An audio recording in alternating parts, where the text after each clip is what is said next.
one of the ways that we're able to do this show is thanks to the generosity and the working together with our colleagues here in Madison, across the county and across the state, and Yes. thanks to your generosity and kindness.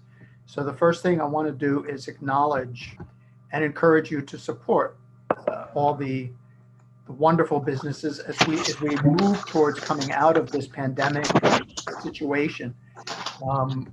But this is the Madison Community Arts Center. Eric Hafen is the director, and it's a new facility. It's only been open for less than 2 years. It's a wonderful small venue, and you can see there's a lawn out in front, and we're hoping to maybe perform a small concert with the orchestra under the tent, and sort of our Madison equivalent of Tanglewood will be at the Madison Community Arts Center. Some of the businesses, we also rely on the collaboration and working together with the Madison Arts and Culture Alliance, which has been in Madison for almost 20 years now, and does a lot to support the arts, support the cultural institutions, and to support the diversity and life in the community. And the Madison Downtown Development Commission, who is responsible also for the development of the Arts Center and other organizations in town. And as always, our events are made possible by funds supplied by Morris Arts, which is a partner of the New Jersey State Council on the Arts. So we're grateful for their help. We do a lot of collaboration with the Madison area YMCA, so we want to acknowledge them as well.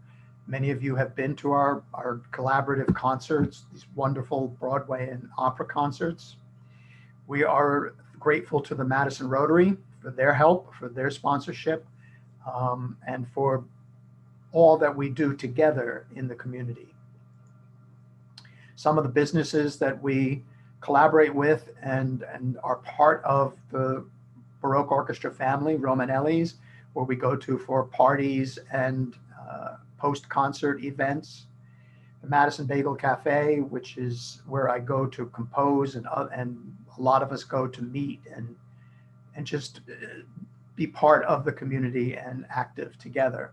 Shanghai Jazz, one of the leading music organizations in the world, certainly one of the great jazz places in the world. Salvatore Minardi and his salon, good supporter and friend of the orchestra, and a personal friend as well. The Madison Pharmacy, which has been in Madison, family owned for decades and does wonderful, wonderful work. And some of our sponsors, Evan Ardell Financial Services. Evan is also a cellist in the orchestra, wonderful cellist, and runs a wonderful business if you need financial services. Evan, who is with us today, grateful to see Evan and always glad to share with him. And Sound Ledgers for bookkeeping and accounting, which is Andrew Massini. Andrew Massini is also on the board of the Baroque Orchestra and also a very, very good friend. But mostly this broadcast, like everything we do, is made possible by you. I know I stole this phrase from PBS, listeners like you, but it's so true. Without you, there'd be no orchestra. There would be no Saturday morning show. There'd be no virtual concerts. We are really, really grateful for your help, for your support, and for your kindness and generosity, and for sharing with us. If you would like to make a donation, we are always open to donations, of course, and we welcome any amount helps. It really, truly does. Don't think that you have to give us $10,000. We're happy for $25. Anything that you can give helps a great deal. And this is our address if you want to mail a check. You can also visit and donate online now. Our new website is up and running. It's just www.baroqueorchestra.org. Very easy to remember, and you can just go online and make a donation there. If you want to know more about what we've got coming up, if you're not on the newsletter list, drop me an email. This is my personal email, BOBLUTE, Bob Lute, @AOL.com. And I'll be sure to add your email to our newsletter list. We send a newsletter out once, sometimes twice a week, with information on the orchestra, on our artists, where I'm going, what I'm doing, what all of our artists are doing and playing solos. We've got artists who are playing all over the world. We like to share that information, as well as information on upcoming events like this show, like our virtual concerts, like our special events, and so much else. So just send me your email and say, Bob, I'd like to be on the Baroque Orchestra newsletter list, and I'll do it immediately. So excited to have as a special guest today, Anne Matlack. Let me see, where are you, Anne? There you are. You know, one of the interesting things about Zoom is everybody's pictures keep changing where you are. So you get used to saying, oh, there you are in the upper right-hand corner, and then you come back and they're not in the right-hand corner anymore. They're somewhere else. So before we start, I'd like to play something, and then Anne will talk to us and tell us about herself. I've got several, as always, several selections. It was hard to choose which ones. I've known Anne for probably 30 years now. When I was working as a music critic back in the late 80s, early 90s, one of the first concerts I reviewed was Harmonium with Anne Matlack. And then when I started conducting, my first actual college job was at the Sussex County College teaching music history because I was a musicologist. But they told me I also had to do the chorus. So the first person I asked for advice, so kind to help me out, was Anne Matlack. And we have collaborated several times, and her concerts are so memorable, which I'll talk about some of the ones that I most remember that we did together, and many that I went to see with Harmonium. But first, several of the things we did were before we had video. So I'm going to play a couple of excerpts today that are just audio. I put some pictures with it. They don't relate to the actual performance necessarily at all. So, but there's something to watch while you listen to this great performance. One of the most beautiful pieces that Anne conducted with the orchestra, and this one I'd like to start with, is Mozart's Ave Veum Chorus. It's a gorgeous piece of music, and it was a really gorgeous performance that Anne conducted. So let us watch Anne conducting, well, listen to Anne conducting Mozart.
So beautiful. What a beautiful piece of music and what a beautiful performance. Wow, Bob, that just does the heart good on a Saturday morning, you know?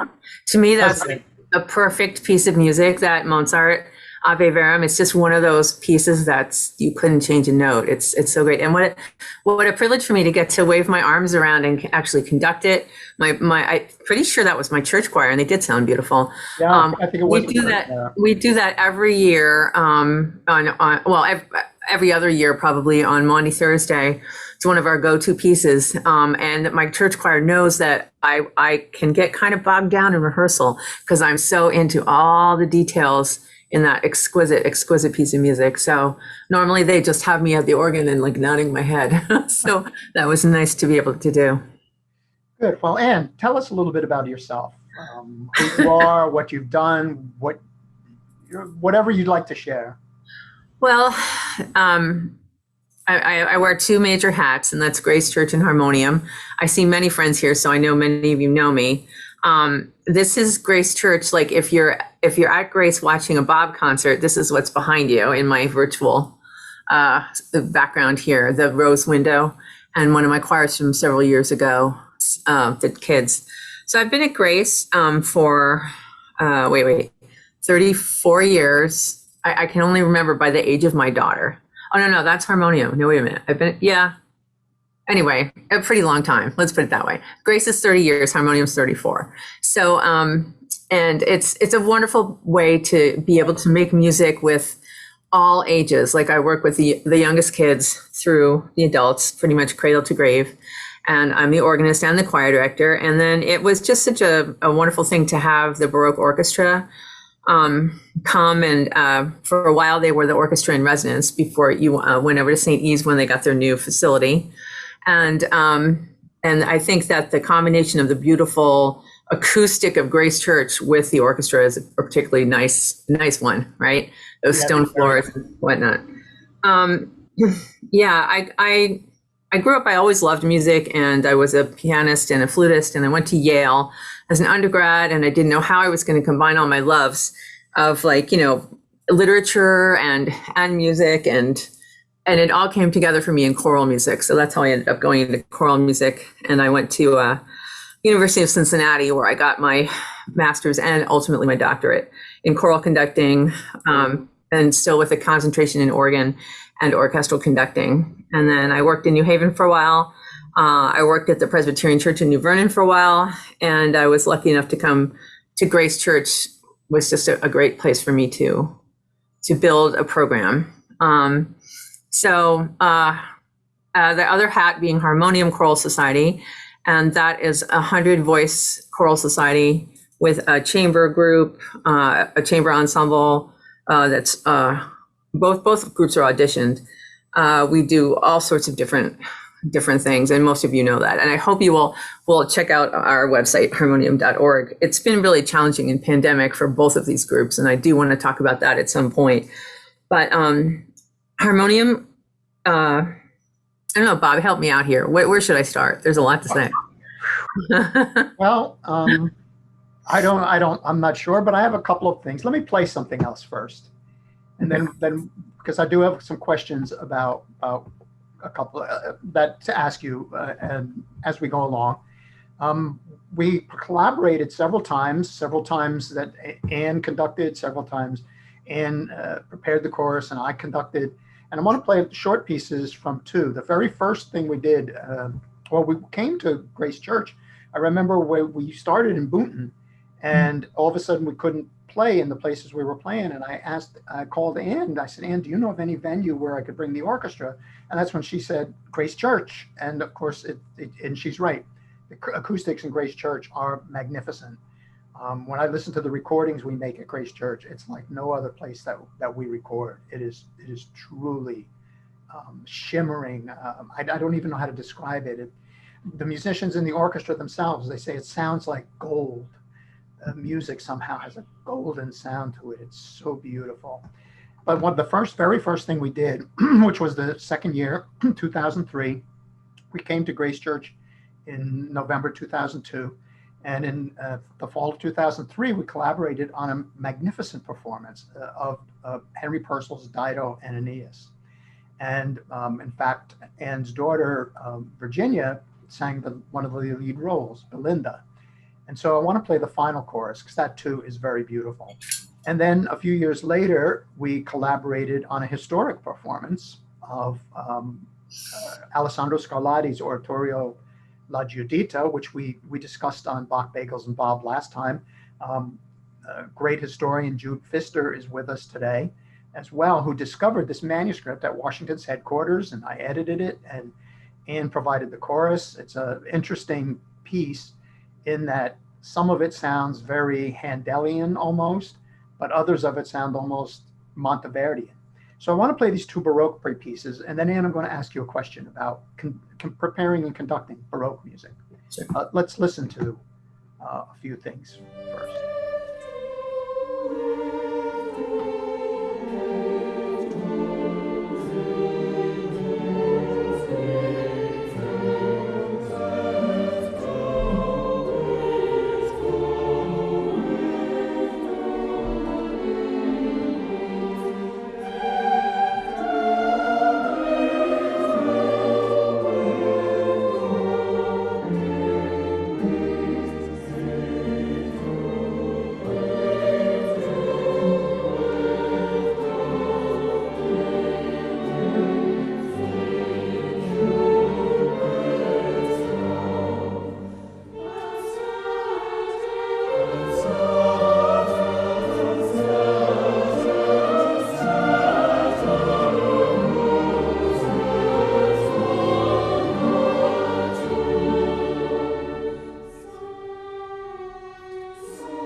So, Anne, my question for you, I think among the things that I remember the greatest, I mean, the first concert I ever saw at Harmonium was a concert of mostly Renaissance music.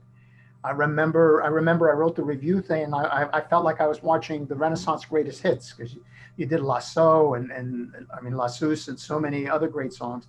But two concerts that really stand out in my memory that you conducted with Harmonium was the Monteverdi Vespers, which I thought it left me with chills. It was so beautiful. And I think that you with Harmonium did the best performance of the St. John Passion that I have ever seen. And I remember, I think that was at the College of St. Elizabeth at the church. Wow, you're really going back a ways. Thank you so much. Especially that St. John Passion has never left me. Oh, wow. Thank you. Just, I mean, prior to that, I always thought the St. John Passion was good, but it wasn't the St. Matthew Passion. And you convinced me that the St. John Passion was magnificent. Which it is. Well, I just got to do the St. Matthew in 2018, so that was like a life dream. Yeah. So my question for you, we'll talk about other types of music, but how do you approach conducting Baroque music or early music in general? Because you've done so much of it, and it's so good, so powerful, moving. I mean, like any music, it's all in the details, but some of the details that you have in Baroque music really call for clarity, like a clarity of both sound and accuracy. Of course, that's true of all music, but especially like when you get to Bach and you get to really quick things, you don't want a lot of heavy vocal quality. You want light brightness. And so we kind of work on that. Of course, you can still have different colors in Baroque music, different ways of expressing. And also the things like appoggiaturas and suspensions, resolutions, like I love to like really lean into them. And also the text painting, and also the word accents. If you put those little details into the work, it just will, you have to put in the work of those details, and then the work comes alive. And I think a lot of people, to most people, that's completely invisible. You know, you hear, oh, I really like that performance, but you don't know why. But it's really in these little details that you've taught the choir how this moment, this cadence, this is so important, give that a moment. Or, you know, altos lean into that and then pull back. You know, things like that I think are so important in Baroque music. It's very instrumental. A lot of those, the Bach and the Monteverdi is very dramatic, just so grand and yet intimate at the same time. So I love doing Baroque music, and I have actually, my preference of sound is a little bit maybe lighter and brighter than some choirs. So we've already prepared, I already have a choir that's ready to sing that way when needed. My ideal is to have a choir that can sing anyway, that we could turn around then and give Brahms a different color, which I think we do, you know, but. I agree. I definitely think you do. Thank you. One of the other pleasures has been working with Anne as an instrumentalist, a soloist. She has played flute with chamber ensembles in our festivals, and she's played harpsichord many times, wonderfully realizing the continuo parts.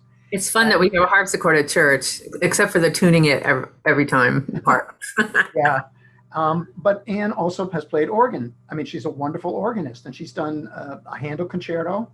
And what I want to play a piece of, and again, I've added some photos because we don't have a video of it, but I think one of the very first pieces that Anne did as a soloist that I almost forgot until I went and reviewed was the Poulenc organ. Oh, good. Oh, how exciting. And I mean, at the time when Anne proposed it, I didn't even realize Poulenc had composed an organ concerto. And I remember thinking, wow, that was the first piece of Poulenc's I ever conducted. And I've since done several more and have come to really like Poulenc a great deal as a composer. I think he's my favorite of that group, the Lessie from Paris in that time. And Anne's performance is what started me on that. So I'd like to play a few minutes of the performance of the Poulenc organ concerto. And then I'd like Anne to talk to us about what it's like to be on the performance side as well as contrasting with the conducting side, because I think it's a very different experience, and to play a solo with a concerto like that.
What a magnificent piece of music that is. Oh, that was really fun for me to hear. Wow, because I don't really hear it when it's happening like that. As you know, especially at Grace Church, it's Yes. actually, to talk about the performing aspect, it is very hard to do organ from that little, I'm in a little pit and you are somewhere out the corner of my eye through the orchestra.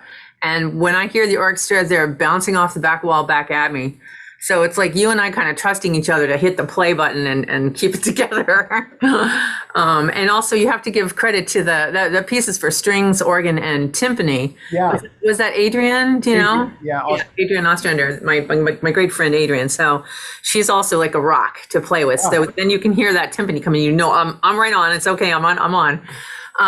Yeah. That's not an easy timpani part either. No. Rhythmically, it comes in and it's like, I remember being impressed with how you and Adrian were together all the time. And I'm like, wow, looking at the score, thinking, wow, they're together and it's hard.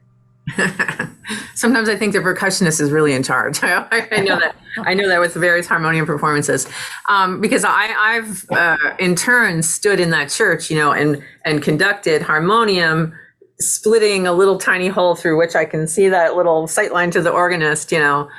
So it's good for me to be on both sides, you know, so I have some sense of how hard that is to follow as an organist from that particular position. But I love that piece. It's so French and exciting and fun. Oh, it's incredibly exciting. Yeah, I love getting to perform. It's one of my favorite things about being a musician.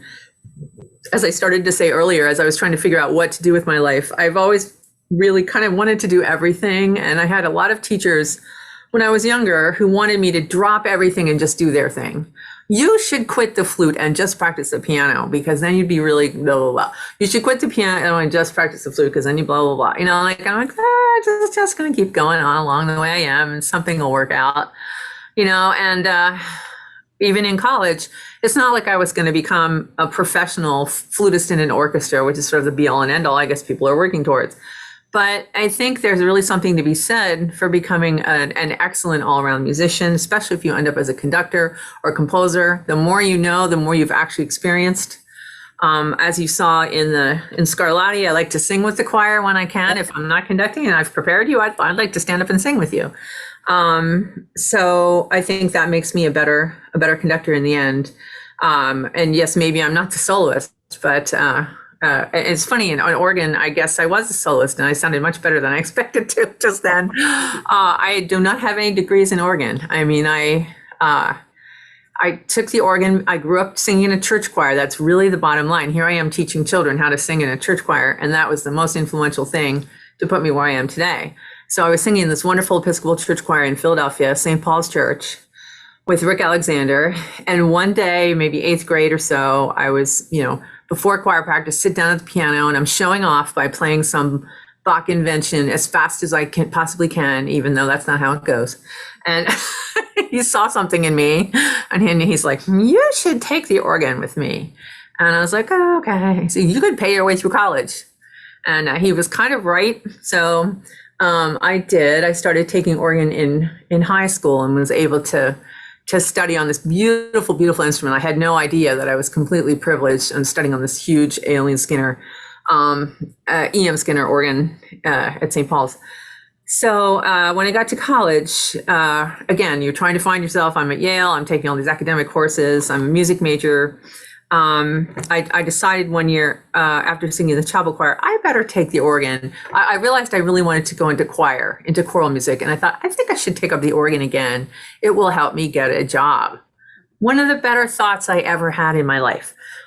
So I was studying organ. And by the time I was a senior, I was able to get what they call lessons for credit, which means you're studying with the teacher at the graduate school level. And then I hung out at an extra year in New Haven, just sort of taking lessons and figuring out what to do next before I went to Cincinnati. Where again, I was a choral major, but I was able to take organ lessons with David Mulberry. And I've just always loved that part of it. I've just never been like primarily the organist. I have to say during pandemic, I have been so happy that I have the organ. Because, you know, for choirs, it's been a really hard time. And Harmonium's been meeting, my church choir's been meeting, we meet on Zoom, we do like you do, we have guests, My church choir does a little singing. We do a little fellowship. And poor church choir, they've done a lot of virtual choir stuff to make Christmas happen, to make Easter happen. You can go on the Grace Church Madison website, and you can see all our services. Usually we live stream, but all the special ones like all of Holy Week, Christmas Eve, really, I'm really proud of the work that all these choirs, that these people did about in virtual choir. And I did a really long sentence and got off the subject. So, what was I talking about? Anyway, yeah, choral music, organ music. So it's fun to meet, but it's not the same as being with the people and hearing their harmonies and running the rehearsal and all that stuff, which we're just sort of marking time a little bit and trying to get back to keep ourselves enriched in other ways. So the fact that I can go, Saturday is my day at church, and I go and practice all day, is really, really been just sort of mentally and spiritually soothing to me. And I gave myself a pandemic project I had already given myself this project back in the spring before it all happened. I realized that my repertoire, my organ repertoire, was really white male. That's all it was, your basic white male heavy. And I'm like, why do I not have so many women composers? And then if I open up a collection of organ music, why are there 40 composers and one woman composer? This can't be what the repertoire actually is out there. And of course, a lot of this is going on right now. So there's a lot of attention being paid to women composers from the Baroque and the Renaissance, for example, who are just now being discovered and published and made accessible through the internet.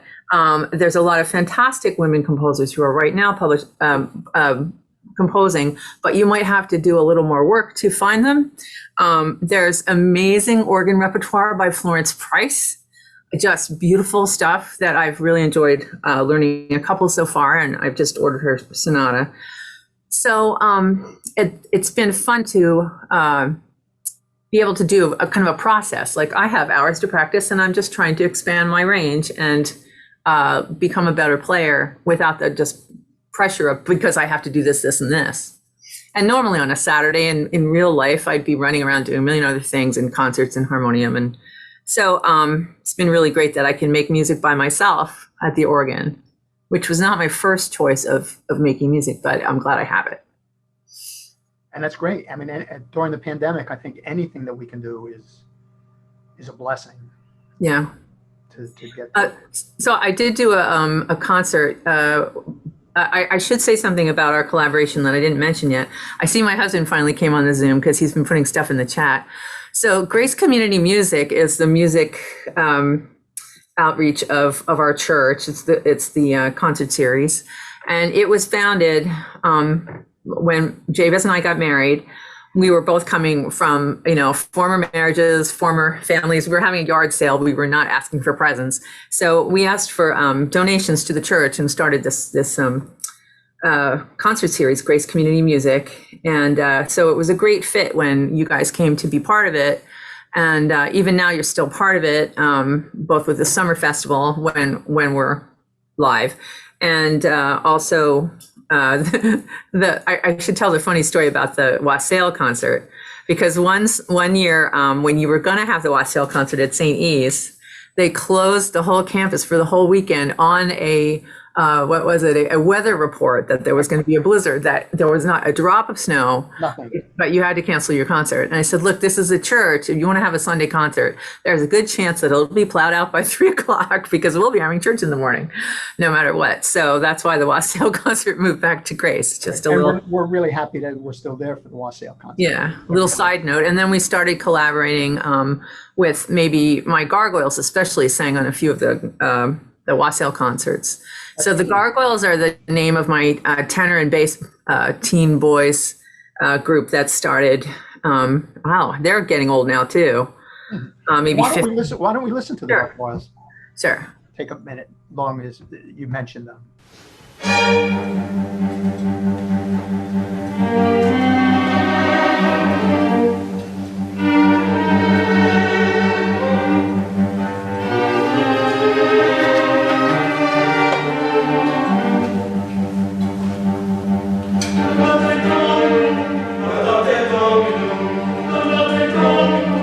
Laudate Domino,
Yeah, so the Gargoyles are teen boys. As soon as their voices changed, I gave them their own group.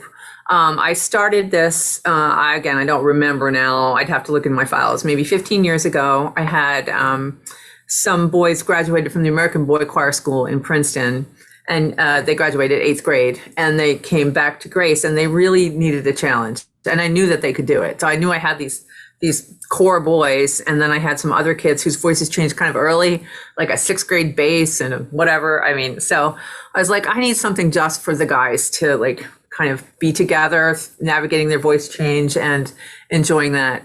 The very first thing the Gargoyles ever sang, we worked on this one little spiritual arrangement called Little Book Spiritual for 3-part men.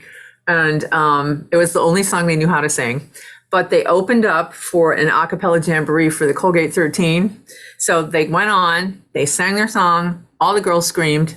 We never looked back. They were hooked. Like, oh, okay, So yeah, they sing church music, they sing a lot of stuff in the community. And, it varies from year to year because their voices are changing like in the middle of the year. Some years I'll come in September and I'm like, okay, we're all basses this year. What are we going to do? Or my tenors are really still trebles. So I need music that's really high. But that particular year had a lot of guys who'd been with me a while. And also Christmas time, probably a few college kids, because at Christmas and both for the MACA Holiday Arts Festival, which is at Thanksgiving, we usually have the college kids come back and then they can do their core repertoire that they know. That particular piece is a fake Baroque piece. It's like a piece written by a contemporary composer for, young men to sing that fits right in their voices and makes them sound good. And it sounds Baroque, but it's not. But it was a good fit I think, for that event. It was. Well, their performances have also always been enjoyable. Thanks. And the wide range of what they do, from a piece like that, which is a pretty, serious standard type of choral piece, to arrangements of pop songs, a cappella, which is just it's just joy. It's just fun in every way. It brings me up to one other question, and then I have one more piece that I want to play, so that we keep this to about an hour. And it reminds me of that you do a lot of Baroque music. And like I said, my favorite memories are the Monteverdi and the Bach and all. But you also do a lot of contemporary music, such as that piece, whether composed to be pseudo-Baroque or in sound or whatnot. How do you approach teaching a group a brand new piece of music that maybe nobody's ever done? You do all these competition compositions. And so this is all music that they can't listen to anybody else. It's brand new. Just like learning the Scarlatti was something brand new. But this is not, at least that's still in a familiar style. But you do a lot of really wonderful contemporary music. And how do you approach that differently, if you do, than other times? Not really. I mean, choral music, you can always approach it through the text. So often we'll try to look at, what the text is, and then what is the composer trying to do? And then you're basically teaching the notes and teaching your choir to appreciate the process. Like sometimes you can't jump right in and feel what the whole piece is going to be like, especially if it's hard or dissonant, or you have to really break it down and put it back together. But frankly, something like the St. Matthew Passion, you really have to break it down and put it back together. The difference being you could probably go on YouTube and listen to it, but when you have a brand new piece, no. But I'm really glad you mentioned the composition contest, because that is what we are still doing right now. Our spring has been focused on celebrating the 24th year of the New Jersey High School Composition Contest. And so I've tracked down a lot of the former winners, like almost all of them. And so I have an updated bios on all of them. We've been visiting with some of them over Zoom, who are still composers or really active in music. And we just received the submissions for this year. So students submitted their pieces this year, and we're in the judging process.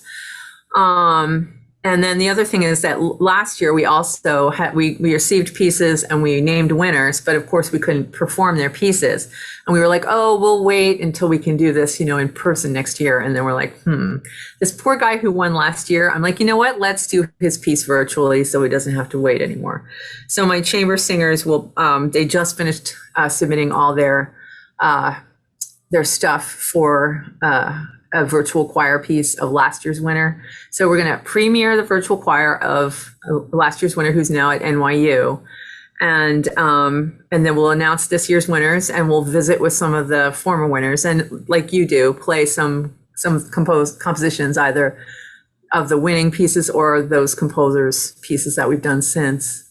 So I love a balance of programming. That's why Harmonium always programs around a theme, because it gives you a way to connect a lot of diverse things. Because people like to hear something that they're gonna know or relate to, something Baroque, something classical, something Brahms, something that they can grab onto. But then you might pair that with maybe the same text, something brand new by a contemporary composer. And right now, my hope is maybe a composer of color, or maybe a woman composer, because we have thousands of years of catching up to do with programming those people. So that's where I am right now. Yeah, That's great. So anyone can come on May 2nd. So just go to our website, and it's free. Just sign up so that we can send you the Zoom link. And it'll be like a little celebration of the high school composers and their future. Terrific. I have one more piece I'd like to play a little bit of. It's a long piece, so I'm just going to play the beginning and the end. So I apologize for cutting from one section right to another. But it's Christus Natus, which was a wonderful, wonderful performance.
Terrific. Wow, that was great. It was. So So anybody have any, go I ahead. just want to say thank you so much for letting me conduct that, because that was a cool piece to be able to do. Because woman composer Cecilia MacDowell, new piece from, if she's British, but huge orchestra. So it's not something that my church choir would just hire an orchestra to please come and do this with us. That would never happen. But when I started to talk to you about it, I realized it was the kind of piece. Also, it's usually people can't just take their church choir and teach them a long piece like that just for one event. And that had such nice little sections that we've been singing the sections like in church since Advent. So like Angelus ad Virginem, we'd be singing, in Advent. And then on Christmas Eve, we were singing some other parts of it. And then the big parts we got to save for the orchestra. But it was a great experience for the kids to get to sing with orchestra. Yeah, that was really fun. I'm glad we did that. Yeah, me too. It was really nice. Okay, does anybody have any questions? I think we have time for one or two questions if anybody has one. No, it looks like, Ann, looks like you've covered what everybody is interested in. This was really great. It was great to see you, Ann.